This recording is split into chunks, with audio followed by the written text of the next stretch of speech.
business. May I have the fiscal officer's report?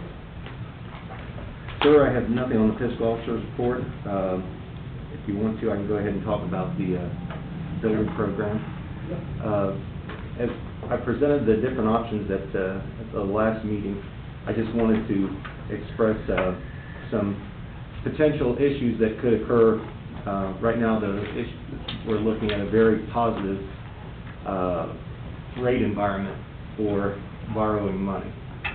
I don't want to say money is cheap because money is never cheap, but it's certainly something to look forward to. And I will say that with the election coming up, there is some volatility that can be expected in the rates.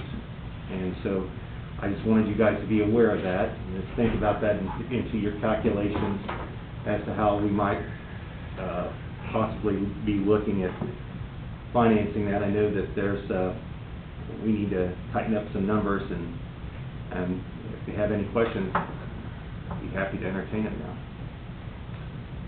I want a better understanding of the time window we have. Obviously, this isn't a private sector deal.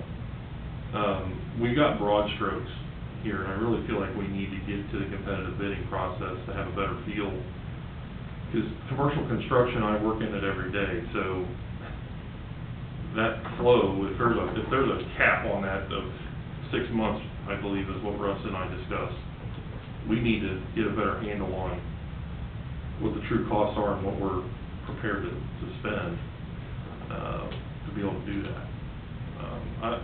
I for one, was shocked as to how long it took for us to get our facility needs report back. So my concern automatically goes to the next step of how does that look if we're going to use the same group as we move forward. Because if we just paint the picture, if we commit to it, we get the 6-month window, we get to January and there's a new president and things change.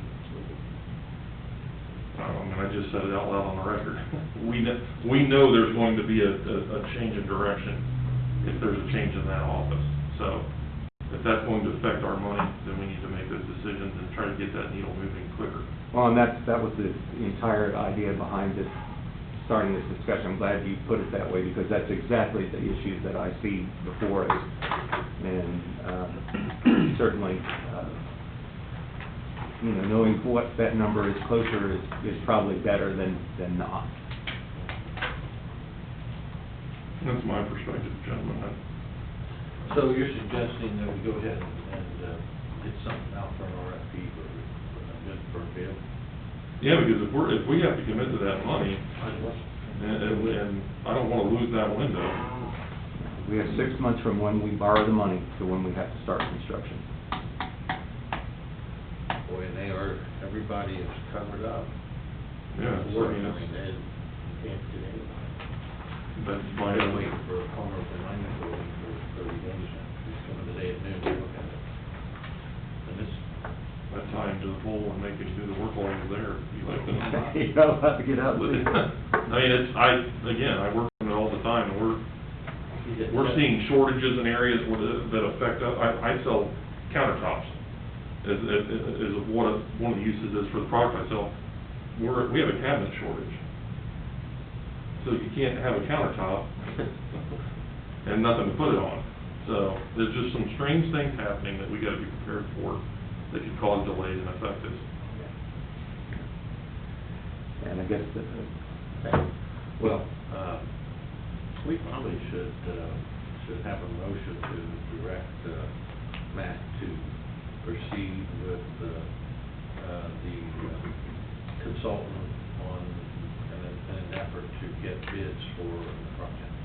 I've actually engaged KZF and talked about final programming and asked them to present me with a proposal on their part to start pulling everything together with final programming, starting geotechnical surveying, topography, all that kind of thing, all leading up to actually getting out there for bid. So that in conjunction with engaging the port, I think would probably be wise at this point to figure out exactly.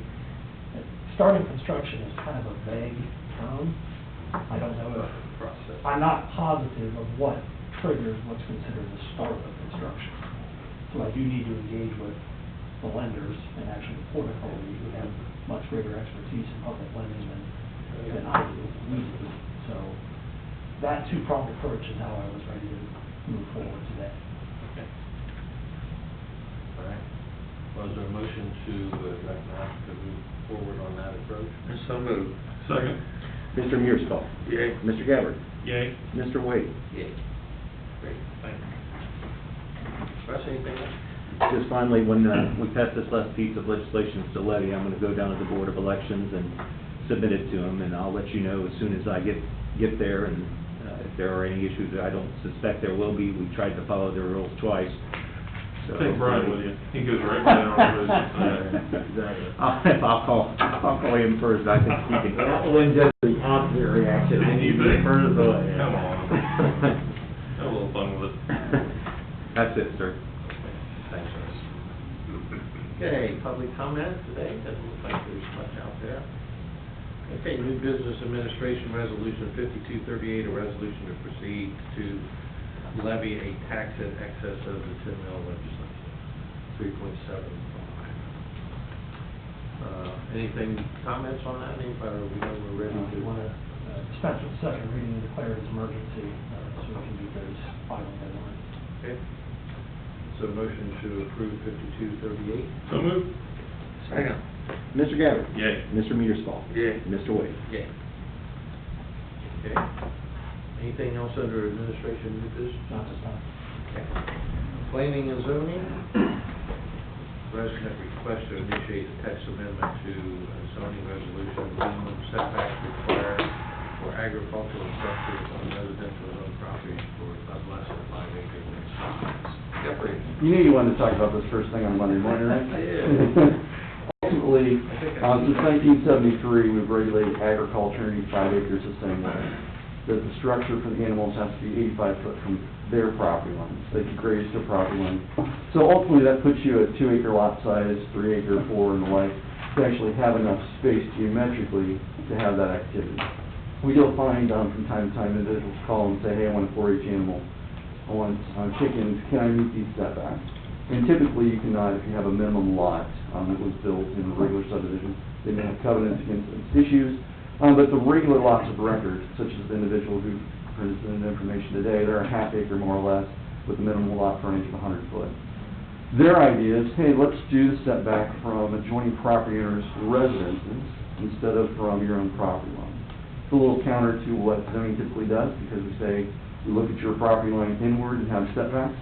But it's not, since we've not done an update truly of that standard, and we've done a modification, a refinement of the regulation in recent past, but the true 85 foot has been there since 1973. I want to see if this is something, as a body, you wanted to open up for public discussion and have some refinement, or if you're comfortable with the regulation as it stands. So that's what I'm trying to gauge this morning.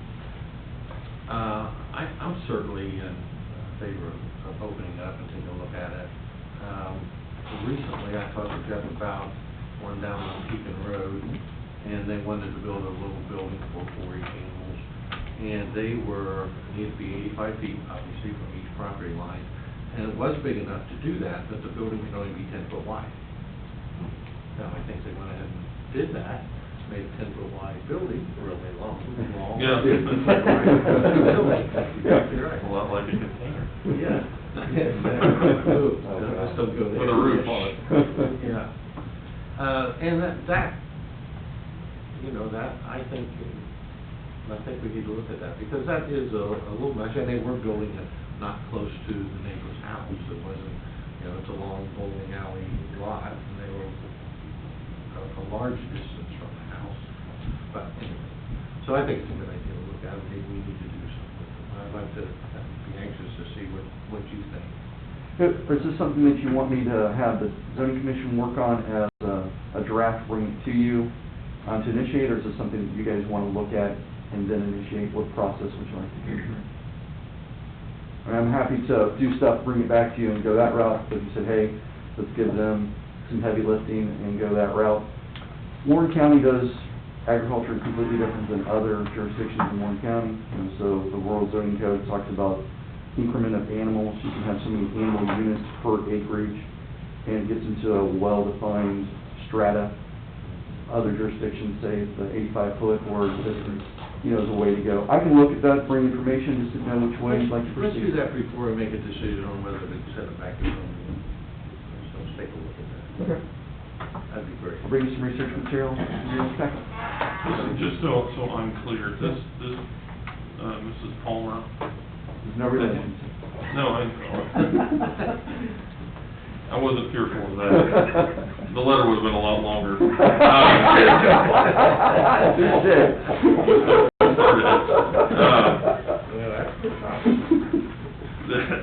They just have a half an acre total? Correct. Okay.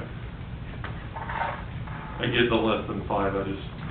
Yeah, it was the minimum lot size in 1973 to cut off a 100-foot wide, Right. half acre. Yeah. So they're one of those existing lot of records that we've done advancements, but they exist out there. So we're gonna always Right. have And what they can was a become quaint more little, right. establishment back in the day that wants us down. So, all right, bring the information back to you. That would be great. All right. Thank you, sir. Thank you. Appreciate that. Okay, Fire District have a recommendation to approve the annual service agreement with Strickland Corporation for inspection and maintenance for 30 automated external defibrillators, units not to exceed the cost of $12,260. Hi, Steve. Okay, this is our annual service agreement for our AEDs that we do district-wide with townships and everything. It exceeds our spending authority, so it's the board approval. Motion to direct Steve to enter into that contract. So moved. Second? Mr. Musbaugh. Yay. Mr. Gabbard. Yay. Mr. Wade. Anything else from the fire district? Do you want to talk about the fire, anything new on the fire? No, I'll get with the State Fire Marshal's office this week and work on the investigation. There's quite a bit of damage to the structure, so they're going to probably need some heavy equipment out there. Typically, they work with the insurance companies because they'll need to do an investigation also, so they try to do a parallel investigation. That way, the state doesn't have to run heavy equipment and an insurance company and such, so they work together with that. Just a tragic situation is unfortunate. It's been a rough few weeks. Yeah. Terrible. Okay, anybody have any questions for Steve? Okay. Road Department, anything else? And Police Department, Chief? Nothing agenda-wise. I want to congratulate Corporal Bates, Corporal Barton. They just completed their FBI trilogy classes. It's a fairly prestigious school. It takes, I think they've gone about a year and a half. It's 3 different sections they have to go to. Time to get scheduled to get into it. Our agents, who was the first in the county to go into that, the sergeants and I have been through it. We're dipping that down to the corporals now as part of our succession planning, and they just got that complete the other day. If you complete all 3 modules of it, they award you with a nice glass plaque about the trilogy part of that where you've completed. So congratulations to them. It's another step forward as far as our succession plan. So Absolutely. Good for them. Anybody have any questions for Chief? Okay, we have moving on to the consent agenda. We have discussed this briefly at the start, and obviously no changes to the consent agenda. Is there a motion to approve the consent agenda? So moved. Second? Mr. Gabbard. Yay. Mr. Mearsclaw. Yay. Mr. Wade. Okay. Staff reports. I've got a few items, 6908 North State Route 48, work is complete, and I should be bringing forward a contract to go with the realtor, and hopefully shortly thereafter, a contract itself. Our insurance renewal initial figures are in, and they're not too awful hateful, so we asked Mandy to convene the insurance committee to discuss those and bring forward a recommendation to the board for renewal. Next meeting, I will bring forward a supplemental for the purchase of the excavator and trailer for the road department. Paving appears to be done in the township. We've been presented with a preliminary invoice that I'll bring forward the next meeting as well. And the last thing I have is that the road extension on Woodgrove has been out there. It just got too expensive, and the city got cold feet on it. And understandably, I mean, it far exceeded what their expectations were for constructing it. But we've been working with multiple agencies on a revised secondary entrance for that subdivision, and I think we have a couple of pretty good ideas, and we talked about it both with the staff as well as with the chairperson of the regional planning committee. So I think we probably can come up with a workable solution among the agencies as well as the developer. That's all I have at this time. Okay, anybody have any questions for Matt? Okay. Anybody else have anything? Next one. I just wanted to thank the board for your unanimous support with the fire levy. It's going to be a big year, and I really appreciate everybody's willingness to help. Russ and Matt have been extremely helpful, and the other department heads. We've done a lot of brainstorming in our department head meetings, and everyone's been very helpful, and it's much appreciated, so thank you. You're welcome. Okay.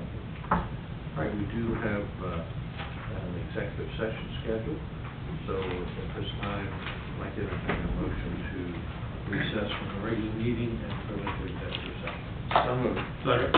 Mr. Mearsclaw? Yay. Mr. Gabbard? Yay. Mr. Wade? Yeah.